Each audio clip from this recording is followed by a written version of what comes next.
Welcome to HASSDISCUSSES podcast hosted by me, Michael Hasper, and we're here with Dragg and Soulzay. Their new release is The Slow Burn. Get your merch, listen to the album. It's out on all platforms. They're repping Doom Shop. And welcome to the show, man. What you been listening to recently in terms of music? Start with Dragg. Nah, go ahead. I'm gonna turn this AC on. Oh shit, man. Same shit as always. Like old school power violence. Maybe like a little bit of grind, metal, punk music. That's mostly what I listen to on a regular basis. Maybe from time to time, like some old school shit, like some Roger and Zap. Roger and Zap. Yeah. Nice. What about you, Soulzay? What you been listening to? A lot of R&B shit. The album. Some Larry June. That's about it. Really the same shit. And you recommended I listened to some DJ Zerk, and I listened to him enough to sample him in one of my songs because I'm a producer, and I've been digging that DJ Zerk and stuff like that. And you gave me a lot of good shit. What you say? Yeah, that's some classic shit. Yeah, who introduced you to DJ Zerk? Myself, man. I think I was This was when I was just in high school, like years ago, and I was, at the time I was just still researching underground shit, and YouTube was kind of just coming about at that time. So it was a time where I would just be up all night at the crib and just going through like just some big, just fucking wormhole, just underground shit, and Zerk came about, just going through old 3-6 shit, really. Zerk came about really when I started figuring out where they got their samples from, because they would sample him a lot. So that's how I found about him, just through them. Yeah, that's what people don't get about like old Memphis stuff, is like Tear the Club Up by 3-6 samples Gangsta Pat, and they're like, you know what I mean? Like a lot of them, they all sampled each other. And they sampled a lot of A-Ball, MJG. Because 3-6 was younger than all them. They were younger, so they were fans of that. Right. When they were making all that, Play Haters and Volume 1, they were like 15 years old at the time, I think. So, and Zerk was like a little older than that, so they were fans of them. Yeah, it's sampling DJ Spanish Flyer, I believe. But I gotta ask Spanish you Flyer now. is probably the originator of that shit around that time. What you say? As far as Memphis goes, I say Spanish Fly is probably like one of the originators as far as Memphis goes, like kind of like starting off that signature Memphis style.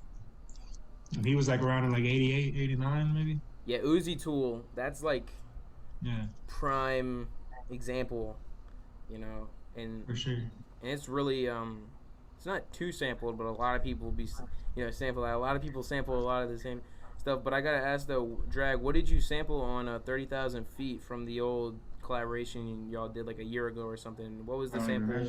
Yeah, dude, that's what's fucked up, is I probably don't remember, because I'm bad about song titles, especially like as soon as I make some shit and it's done, like I kind of stop thinking about it, and I really can't even it takes a minute to think about what it is, like I can't even picture the song off the top of my head. I'd probably have to go look at it. Yeah, you still look at the file or whatever. But I mean, if I listen to it, I could probably remember which one it is, but I don't even remember which song it is. I remember the tape, but I don't know which one it is. Yeah, that's fine. But now we should talk about the new project. One of the tracks samples, it's called The Slow Burn, by the way. But anyways, we should talk about, there's this awesome song that samples Scary Movie. Like, who decided to do that? That's like one of my, that's a classic right there. Who decided to do that? I think Zay might have did that. We kind of do, it kind of works the same with everything that we do. Like, we just kind of like click around. We're looking for samples. We're looking for shit together. That kind of what makes it different from everything else, is like we started together. We're working on the whole thing. Like, one of us might shoot the idea out, and then we'll like try and expand on it. If it doesn't work, we'll go to something else. But I think we were just looking for samples that were kind of applying to what we were doing. And I think he was probably the one who was like, check out some. Like, we had made it known, I think, in the beginning of the process of making the album, that we wanted to use like more movie samples and just. Right, more movie samples and samples, like, and actors and shit, and stand-up comedy and shit. We wanted to use more of that, and you used Chris Rock, right? Didn't you use that? Yeah, right? we did, but with the Roach Clip one, I think the song was already done, and we needed the intro, right? Because you Yeah. made the beat, and then I laid the verse, Yeah. and then we went, and then that one we were like, man, this needs like something in the intro, like we need to find a movie. He was like, just think about he had, most of the time when we look for movie samples, I'm a movie head, bro. Like I watch movies like all the fucking time. And when we need a movie sample, Dragg used to be like, yo, go do your thing and go find this movie. Yeah, something that works with what we've already done. I mean, I might make the beat, and he sometimes might find the movie sample before he writes the lyrics, but for the most part, it goes like beat, lyrics, and then we're looking for something to kind of fill in the space. And so that's kind of, it makes it harder on ourselves in the end, but it's always worth it because we have to like find a very specific sample that kind of expresses what we're already saying with the song. I think the best So that's use of probably what a the movie case was. sample in the project was "Stay True." That had a movie sample. That was probably the best use. Yeah, I mean that's why we made that the first song. Like that one sums up the whole. That wasn't a movie sample. That was a Lauryn Hill. Interview. It was a Lauryn Hill interview.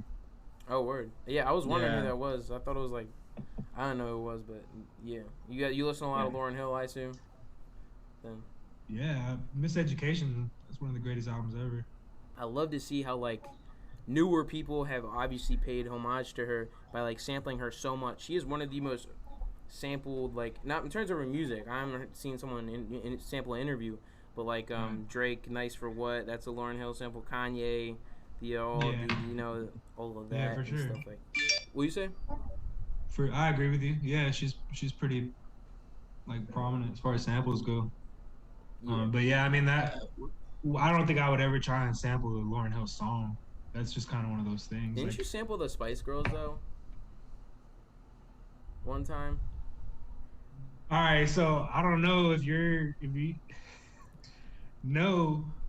Somebody one time asked me, like DM'd me, was like, "What's the sample to the song?" And because like, I mean, I don't know. I imagine most producers feel the same way I do. Like, you don't share your samples. It's like a magician. Magicians don't tell you their tricks. Producers don't tell you the samples very easily unless it's something obvious, because it's like, I don't want you to know what my mindset was when you make it, because then you're gonna try and copy it. Somebody DM'd me one time asking me for a sample of a song, and I sent them back a Spice Girls song just to like troll them. That's fucking. That's And funny. it was either, I guess it was either you that did that and I wasn't aware, or someone else, and somehow that got around. I don't believe I've ever sampled. Nah, you Spice posted Girls. about it on your story, so like I was just. Yeah, you be posting Yeah, I on your was story probably a just lot, showing bro. off. You be funny. What you say? I was just showing off, being a dick, probably. Yeah, one person I know actually, I interviewed him, and he was like telling me all his like sampling tricks, and then when I finished the interview, he started DMing me and was like, "Bro, can you edit all that out? You edit all that out?" And I'm like, I had to do like 5 edits of this interview because he was like, "I sampled this, I sampled that," and I'm like, "Yeah, okay, why don't you like chill next time you do an interview?" You know what I'm saying? But Right. Yeah, I mean, you can't give away your secrets, dude. That's the that's easy. I mean, sometimes I don't mind. Like if I could have remembered the one on 30,000 feet, I would have told you. I literally can't remember that one. But yeah, I mean, that's like I said, like a magician. Fat dude. Pat vocal, right? Is it?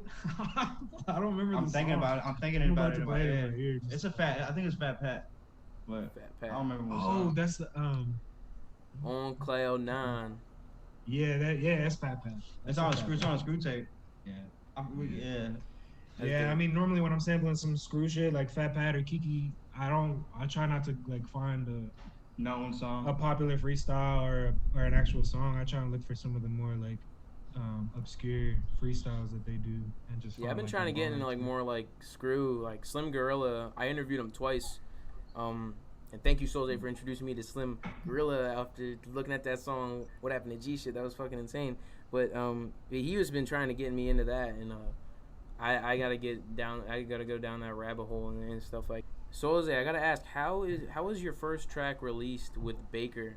Like, how did that happen? How did your first? You said you didn't like that verse because I was posting about it, but I really like that song you did with Baker, "The Fire in My Chin." How did that? No, I mean it's not that I don't like the verse. It's just that it was just at a different time. I don't know.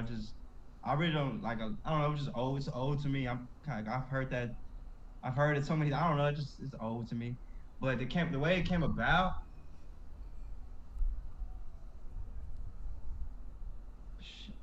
I was like in the summer of 2017, and I just hit him. I hit him up to do a track, and we did one.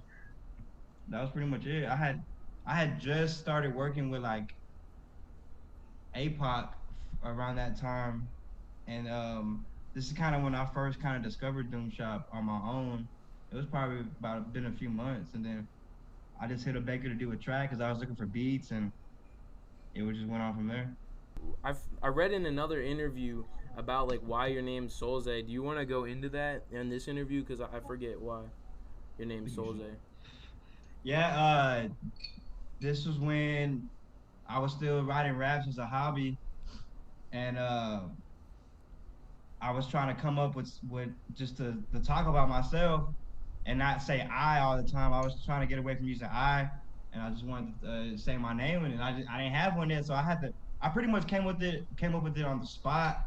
But at that time, I mean, still now, I think Lord Infamous is like my top 5 lyricist.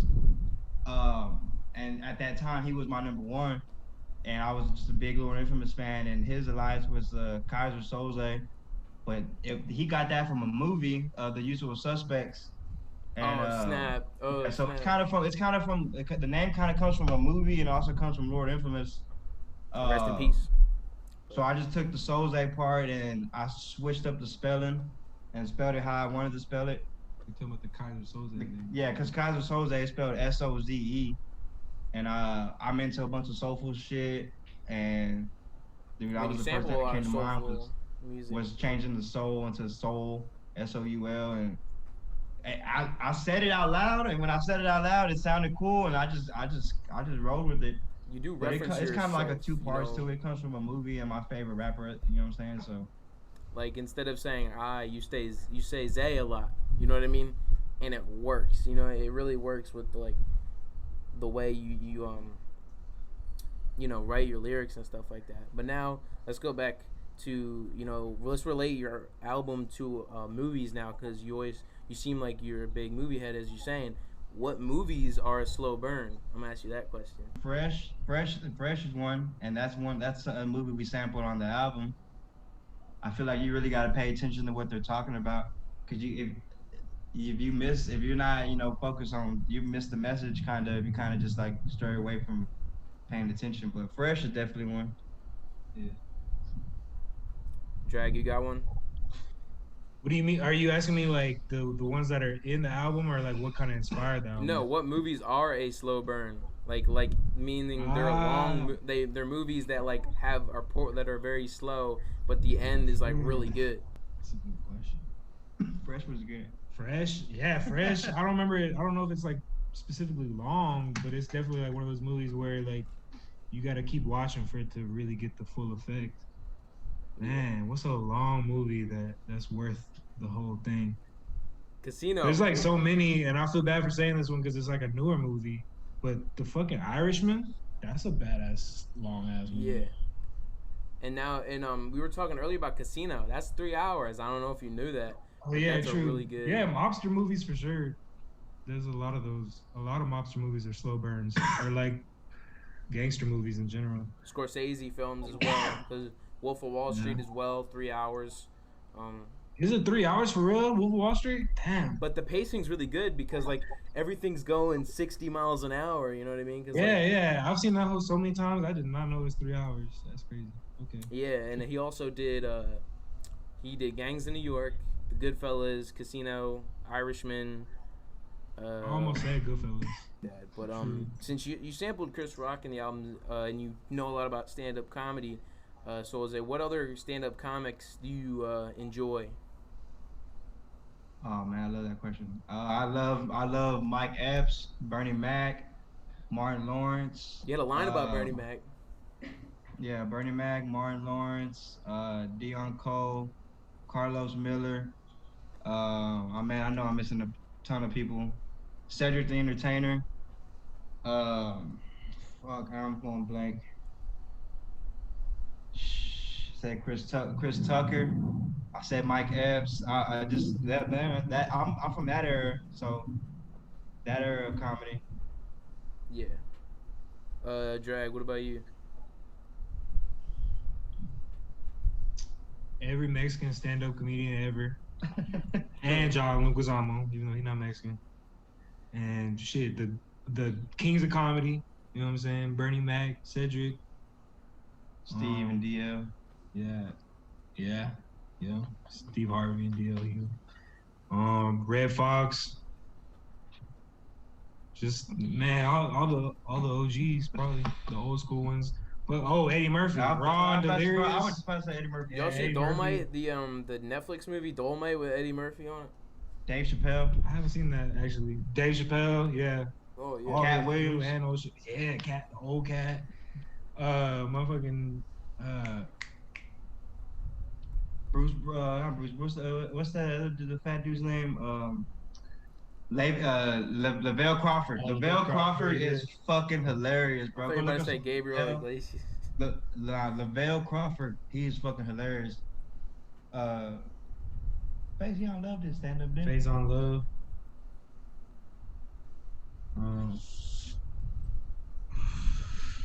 There's a bunch, man. I watch stand-up comedy all fucking day though. I used to watch Comic View all the time. Lil Duval, Eddie Griffin. Lil Duval. Yeah. Did you say Mike Epps yet? Mike Epps 2-3 times. Mike Epps. Oh, he did a movie that was hilarious. The Meet the Blacks joint. That was hilarious. That was real I funny. haven't seen that. It's a parody of The Purge. That's the whole movie. Okay. George Lopez was hilarious on Latin Kings of Comedy. That was one of his funniest. Yeah, Funniest it's things. early shit. I actually seen George Lopez live one time. Where? In my hometown, Wichita Falls. He came to Wichita Falls.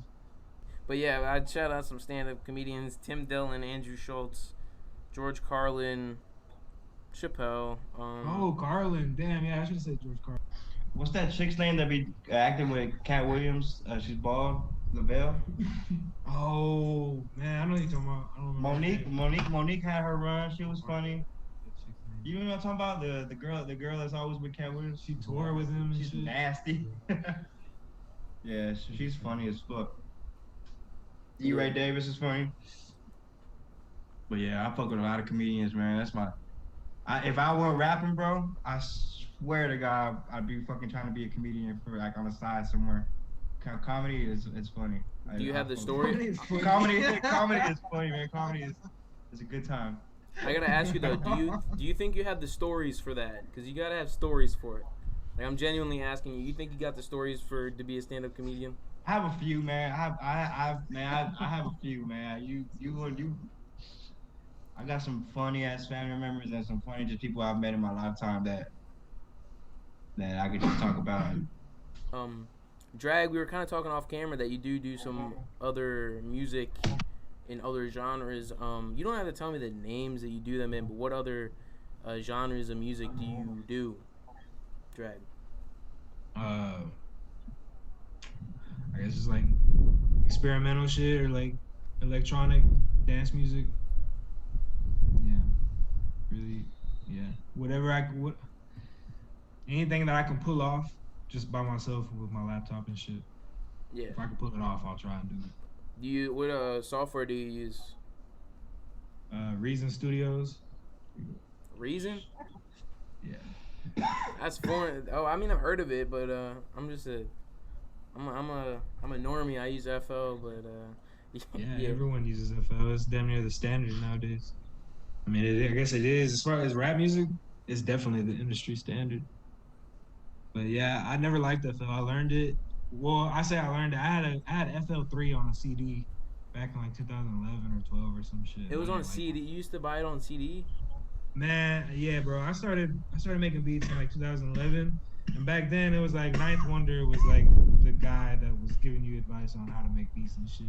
I was on like futureproducers.com or Crate Kings, old ass forums that are like forums. Yeah. I love looking at old tutorials on like how old beats were made, because a lot of the people use the same synths. Like like I'm talking like Waka Flocka, or like an old Boy Wonder or T minus. T minus has some of the best beats, like Swimming Pools and She Will and a lot of old stuff. And we were kind of talking off camera about how you like you were listening to a lot of Lil Wayne music. What Lil Wayne tracks were you listening to recently, Drag? Hell yeah. Leather So Soft, Hustler Music, I'm Me, everything on Carter 2 and Carter 3, really. And then like The Leak. Yeah, that was my favorite Wayne. And that's because I was born in 95. And so like to me, 2006 through 2009, it was all Lil Wayne. And shit, he was Stunt Hard, that's a good one. Stunt Hard with Kid Kid. You know what I'm talking about? I remember Kid Kid. I fell off on Wayne after Carter 2. I stopped fucking. I was a big Hot Boy fan back in like 99 and shit. And then like 2003, 2004, I kind of just stopped listening to Lil Wayne. You didn't care about like the Carter 3? I didn't care about none of them mixtapes, all them droughts, all that shit. I wasn't paying attention to that. All my friends were and shit. That was when I started like diving into underground Memphis shit. When Wayne got big like that, I wasn't really fucking with none of that. What everybody was listening to. In terms of like underground shit, when you got into it, like who like that was trying to make a modern version of the Memphis sound, or what these people call it. They call it funk. But who was like the first like funk artist that you listened to? It could be like Space Ghost Perp, or like Jay Green, or like Ugly Mane. Who of like a newer Memphis sounding person, like I'm talking like 2009 to 2011, who during that time did you listen to in that style? I was probably Baker, but I wasn't listening to Baker until like 2014, 15. But nah, I never bumped Space Ghost Perp shit at all. What about Ugly Mane? Jay nah, Green? Not really. I never heard his shit. I know that people fuck with him, but I never really listened to it. That 2009, bro, I was listening to a bunch of UGK, Zero. Okay, UGK, yeah, that's good. I was on 3-6 heavy on 09 with us. I listened to Boosie. Boosie, Webby, thank you. Boosie. Webby, what else did I listen to? 09. Hawk, Trey. A bunch of modern Texas shit at that time because it was still popular. Yeah, a lot of people say like Chief Keef was the first person to do a YouTube music video in front of his house. Boosie did We Out Ya in like 2009, 2010. Yeah. Like, put some respect. I think Boosie should try and pull a Soulja Boy and be like, hey, I did that first and stuff like that. But he never would though. But yeah, at that time, bro, I wasn't really. I don't even like saying that. I don't listen to funk. I hate that genre name. I don't associate my name with that. None of that shit. You associate Soulzay with Soulzay? Pretty much, yeah. Yeah. In the funk scene, though, that you do work with a lot of Slim Gorilla. How did that collaboration come about with Slim Gorilla? He hit me up. I was out drinking one night. I was with a couple of my homegirls, and he hit me up on Instagram, and I was pretty drunk too. I was drinking a little bit, and he hit me up, and he's like, "Yo, bro, I need you on this album," and he sent me the cover art already. Fiend had already did the cover for him, and I was tripping out because I fucked with Slim hard, and we ain't done music yet together. So he hit me up and wanted me to be on the Pimpdemic. It was the What Happened to G shit. He sent me the track. He was like, let me know if you can get on this, if you're down. And I heard it. I swear to God, I sent it to him the next day. I sent it back to him the next day, and that's how that came about. Really, he hit me up, wanted to be on it, and I was with it. I don't know what else could we speak on about the slow burn.